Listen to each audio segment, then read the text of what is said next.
there is almost no way that they can sign Dak Prescott to a deal unless they do a lot of cost cutting or sign him to a long-term deal. So in a way, because the cap has fallen, at least for right now, to $180 million from $198 million per squad, Dak Prescott needs a long-term deal in order to comfortably and without messing up the roster be on the Dallas Cowboys next year. It actually benefits Dak that the roster, the pandemic has lowered the salary cap this year. It's really an interesting dynamic that's starting to come out because of the lack of funds that the NFL had generating last season. Is he the guy that you want to pay $35 to $40, and he wants $40 million a year? The answer is probably maybe. You know what I mean? It's not like hell no. It's not like definitely.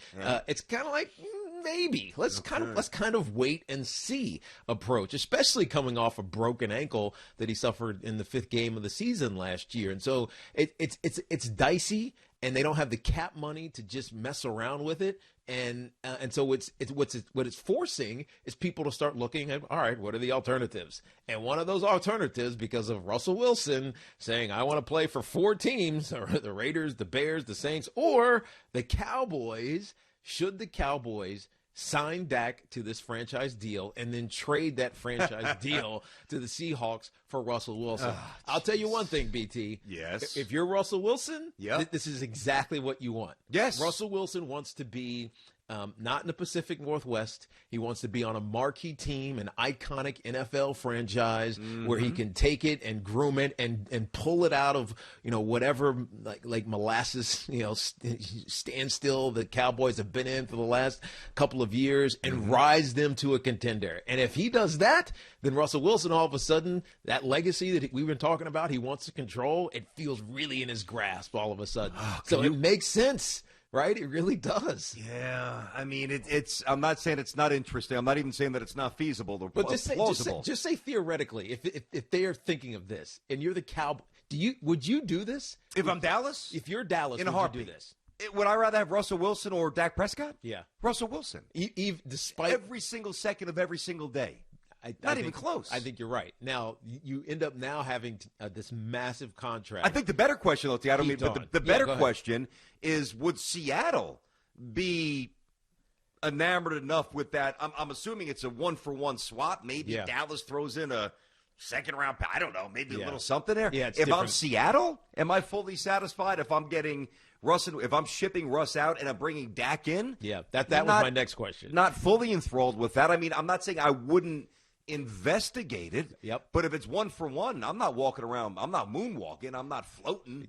I'm saying I have somebody who's not as good as the last guy I had. But he could theoretically be a lot cheaper, at least for the next 3 or 4 years. You think so, though? Really? How much cheaper? Because you give him a long-term deal. No, right? I get it. So Seattle gets Dak Prescott, right? He's on the franchise tag because the only way that he can be traded is if he signs that, or if he gets the franchise tag, right? And by the way, he would need to be tagged and then agree to it, right? Otherwise, he's still kind of a free agent, right? And so, correct. And so at the end of the day, there's a lot that has to happen before this can even be like a scenario. But Dak is, he's 28 years old. And has he reached his peak? I don't know. But we know what he thrives in, because we saw this when Zeke was young, when Ezekiel Elliott was young with him. Great run game, which is what Pete Carroll wants to do. But they don't currently have. Which they don't currently have, but they can. That's what they'll focus on instead of having 30, what's Dak? What is Russell's number? Like 32 or 33, whatever the cap number is for Russell Wilson. Instead of having all that money tied up in a quarterback, you have an expanded, younger quarterback that has cap relief for the next 3 or 4 years, and you can build either in the draft or, free agency, that offensive line, so that Dak can thrive in a system that emphasizes the run game. We know that that's how Dak thrives. I think it makes sense. Well, I'm not saying it doesn't make sense. The question is, will the Cowboys or the Seahawks actually pull the trigger on something like this? Well, we both know the answer is no. There's no way that we're going to get to week 1 and Russell Wilson's under center. Don't you believe that anything could happen in the NFL right now? I do, Seriously. but not that. I've got my limits. Like, that, to me, I don't want to say that it's unfounded or that it's completely implausible. Yeah. But that's where I've got to put my foot down and say, all right, I can – and listen, I'll engage in the conversation. Not buying it? I'm not buying that nonsense. And by the way, if that ever happened, let me tell you, maybe this sheds some light into how I view both quarterbacks. And I don't mean this as a negative. Mm-hmm. If that trade happened tonight or next week, right? Whatever. I don't think it would. It couldn't because of the calendar, but I get it. But let's just say, for the sake of pushing it forward, in 3 weeks it happens. Or March 18th, whenever the day after the new year starts, whatever. Yeah. Semantics doesn't matter now. It's about the players. Yeah. I would pick Dallas to not only win the NFC East, okay, but probably go 12-4-ish with those wide receivers. Yeah, okay. Good point. And I would pick, and I hate saying this because this is going to come as shade, and it is what it is. It is. I would pick Seattle to finish fourth in the NFC West. Okay, but that's behind fine. Every one of those. They would be behind Arizona, San Francisco, who's healthy, and most certainly behind the Rams. Yeah, but that's okay because it's just because it's a 1-year thing. Right, it's a 1 year. Well, is Matt Stafford going to retire after a year? Is Kyler Murray going to retire after a year? No, but I'm just saying, if you're the Seahawks, I feel like the Seahawks need relief from this Russell Wilson situation, and you need they're rust out. Well, you need someone who's willing to acquiesce to how Pete Carroll wants to run the team. That's what we talked about in the last segment. BT is that Russell Wilson is now tired of how Pete Carroll wants to run this team. Play great defense, run the football, don't make mistakes, right? What did they do this year? They aired the thing wide open. They had one of, if not the worst run game in football, and Russell Wilson turned the ball over multiple times in the second half. I mean, multiple, 3 or 4 interception games. Yes, he did. In the second, Pete Carroll's like, dude, you're crushing my heart, right? Because this is not how I want to coach or play football.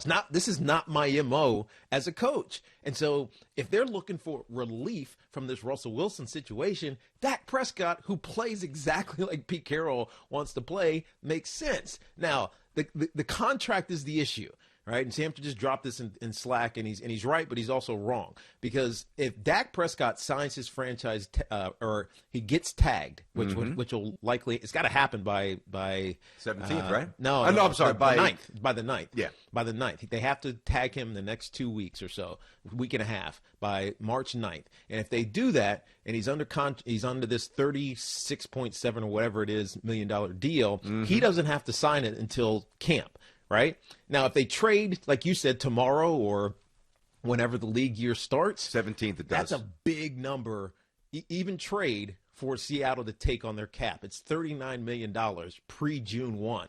But if Dak Prescott and the Seahawks and the Cowboys are just kind of negotiating behind the scenes, this is what we're going to do. We're going to wait until you get close to signing this franchise tag, do it post June 1, and we're going to trade you to Seahawks. That number drops from $39 million to $13 million for the Seahawks in dead cap money. And so it makes a lot more sense. And then they can rebuild the team around Dak Prescott and a quarterback who fits what Pete Carroll wants to coach. And Russell Wilson can go live his dream being, the starting quarterback for the Dallas Cowboys with the big star on his hat and America's team. And he would look good in that uniform. He would. He'd look good. Anybody looks good for the most part. And he'd be a winner for them. Yeah, I mean, it would work. I can see this scenario working. I know it's a lot. It's convoluted. Destroy your Giants twice a year. Yeah, no, but that's but this is good for talk radio, right? Yeah. So a sports talk radio. I love this actually.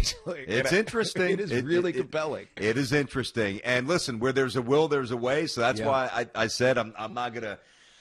I don't think it will happen, but I used the word implausible before. Is it No, it's not. I mean, if they are that motivated to, change things that dramatically, both sides, and you never know. It certainly bears watching, that's for sure.